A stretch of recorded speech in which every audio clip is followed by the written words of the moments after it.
গোলের চেয়ে হয়েছে বেশি লাল কার্ড। এ যেন ফুটবল নয়, রেসলিং খেলা। লা লিগার ম্যাচে আলাভেসের বিপক্ষে কষ্টার্জিত জয় পেয়েছে রিয়াল মাদ্রিদ। বলা চলে এক প্রকার ভাগ্যের জোরেই জিতেছে লস ব্ল্যাঙ্কোসরা।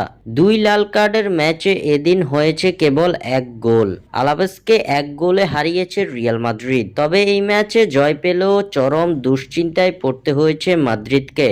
কেননা এই ম্যাচে লাল কার্ড দেখে মাঠ ছেড়েছেন ফরাসি তারকা কিলিয়ান এমবাপে। এদিন প্রথমার্ধেই গোলের দেখা পেয়ে যায় কার্লো আনচেলত্তির দল। 34তম মিনিটে ফেদেরিকো বালভার্দের সহায়তায় গোল করে দলকে লিড এনে দেন এদুয়ার্দো কামাভিঙ্গা। তবে রিয়ালের গোল উৎসব যেন মলিন হয়ে গেল মাত্র 2 মিনিটের মাথায়। ম্যাচের 36তম মিনিটে আলাভেজের খেলোয়াড় অ্যান্টনিও ব্ল্যাঙ্কোকে গুরুতরভাবে ফাউল করে কিলিয়ান এমবাপে। প্রথমে হলুদ কার্ড দেখানো হলেও পরবর্তীতে ভিএআর চেক করার মাধ্যমে এমবাপেকে সরাসরি লাল কার্ড দেখান রেফারি। সঙ্গে সঙ্গে মাঠ ছেড়ে চলে যেতে হয়েছে ফরাসি এই তারকাকে। দ্বিতীয়ার্ধে সমতায় ফেরার বদলে উল্টো এক লাল কার্ড জুটে আলাভেসের কপালে। 69তম মিনিটে ব্রাজিলিয়ান তারকা ভিনিসিয়াস জুনিয়রকে বাজেভাবে ফাউল করে বসে সানচেজ।